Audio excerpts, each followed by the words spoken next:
नमस्कार दोस्तों। समूचे विश्व की निगाहें इस समय होर्मुज जल संधि पर आकर टिक गई है। 28 फरवरी 2026 जिस दिन पहली मिसाइल ने ईरान की धरती पे प्रहार किया तथा जिसकी प्रतिक्रिया में ईरान द्वारा होर्मुज जल डमरू मध्य को बंद करने के निर्णय के फलस्वरूप उत्पन्न वैश्विक ऊर्जा संकट के कारण कमोबेश पूरे विश्व की अर्थव्यवस्था थमने सी लगी है। तत्पश्चात 7 अप्रैल 2026 वाशिंगटन टाइम्स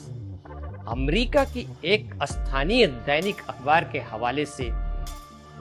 अमेरिकी राष्ट्रपति डोनाल्ड ट्रंप द्वारा युद्ध विराम की घोषणा के पुनः 40 दिनों के बाद संयुक्त अरब अमीरात के बरकाह परमाणु संयंत्र पे ड्रोन के द्वारा हमले के बाद इजराइल, अमेरिका तथा उसके मित्र खाड़ी देशों की एक संयुक्त सैन्य कार्रवाई की संभावनाएं प्रबल हो गई थी। परंतु इसके उलट ठीक दूसरे दिन यानी 18 मई को अमेरिकी राष्ट्रपति डोनाल्ड ट्रंप द्वारा संभावित युद्ध के फैसले को तत्काल प्रभाव से रोकने तथा ईरान द्वारा प्रस्तावित मसौदे मेमोरेंडम ऑफ अंडरस्टैंडिंग पे पुनर्विचार करने की घोषणा ने पूरे विश्व के सामरिक विश्लेषकों, राजनीतिक विश्लेषकों, पत्रकारों व आर्थिक विशेषज्ञों को यह कयास लगाने पे मजबूर कर दिया था कि क्या यह युद्ध विराम की घोषणा अपने मित्र खाड़ी देशों के सलाह पर, जैसा कि ट्रंप दावा करते हैं, लिया गया या ईरान की युद्ध नीति के आगे अमेरिका तथा इजराइल के पांव लड़खड़ाने लगे। हमें लगता है कि इस संभावित युद्ध के होने या न होने तथा इसके परिणाम व दुष्परिणाम के बारे में सही परख के लिए हमें इतिहास के कुछ पन्नों को खंगालने की जरूरत है। पिछले 4 दशकों से पाश्चात्य विश्लेषक ये मानते चले आ रहे हैं कि ईरान एक अति प्रतिक्रियावादी देश है। ईरान एक जज्बाती देश है तथा उसके सामरिक व नीतिगत फैसले उसके धार्मिक उन्माद पे निर्भर करता है तथा उसकी आइडियोलॉजी पे निर्भर करता है। मेरा मानना है कि ये आधुनिक भू राजनीतिक इतिहास की सबसे बड़ी भूल है। ईरान एक अति प्रतिक्रियावादी देश नहीं है, न ही उसके सामरिक फैसले उसके धार्मिक उन्माद पर निर्भर है, बल्कि आज की तारीख में धैर्यवान सामरिक विश्लेषकों की श्रेणी में ईरान सबसे ऊपर खड़ा नजर आ रहा है। पिछले लगभग 40 वर्षों से ईरान अमेरिका की युद्ध सिद्धांतों का अध्ययन करता चला आ रहा है। ईरान ने देखा कि अमेरिका ने किस तरह लीबिया में मनोवर कद्दाफी के शासन का अंत किया, अमेरिका ने किस तरह इराक में राष्ट्रपति सद्दाम हुसैन को अपदस्थ करके उन्हें फांसी के फंदे तक पहुंचाया। ईरान ने यह भी देखा कि अमेरिका की क्या सामरिक व्यवस्थाएं अफगानिस्तान में रही थी और इन लंबे गहन अध्ययन के पश्चात ईरान ने एक बेमिसाल युद्ध नीति का क्रियान्वयन किया, जिसे सामरिक विश्लेषकों की भाषा में एसिमेट्रिक लेयर डिटरेंस या असामयिक स्तरीय प्रतिरोध कह सकते हैं। यह एक ऐसी व्यवस्था है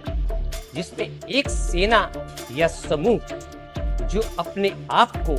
सामरिक या संख्या बल की दृष्टि से कमजोर पाता है, वह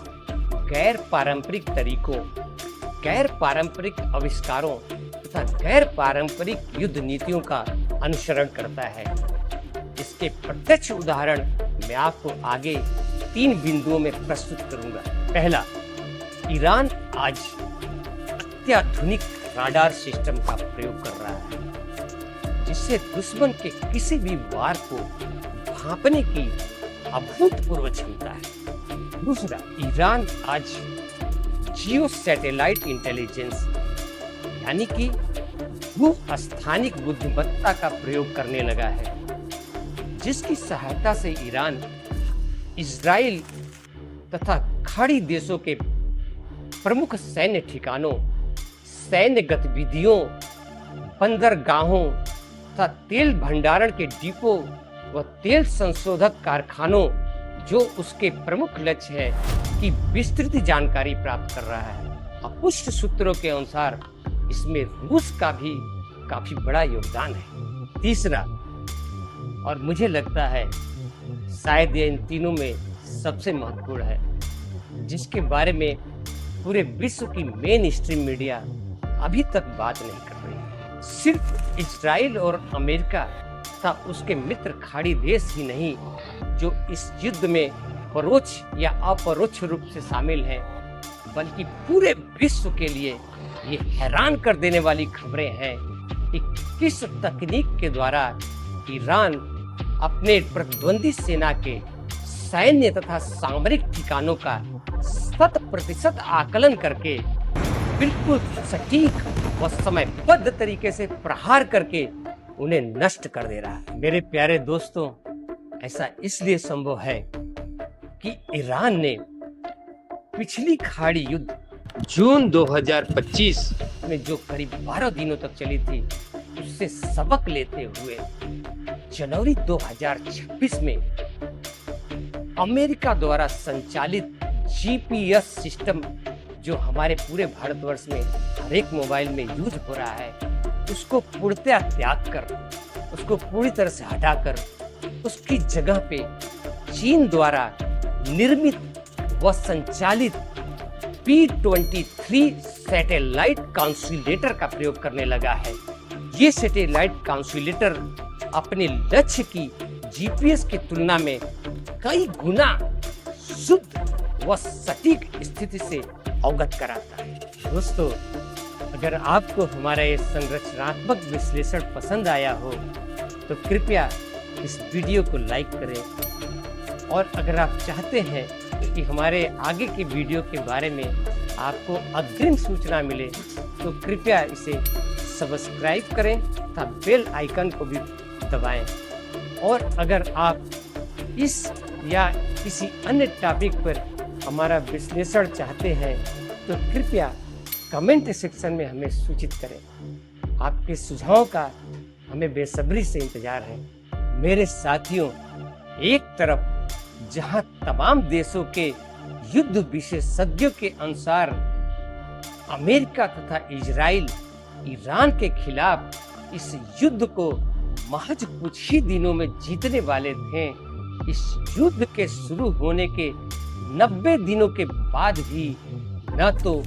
हुर्मुज़ जल संधि को खुल पाए हैं, न ही यह युद्ध किसी निर्णायक स्थिति में पहुंच पाई है। मित्रों, मुझे पूरा यकीन है कि मेरी इस संरचनात्मक प्रस्तुति से आप ये बात समझ चुके होंगे कि किस प्रकार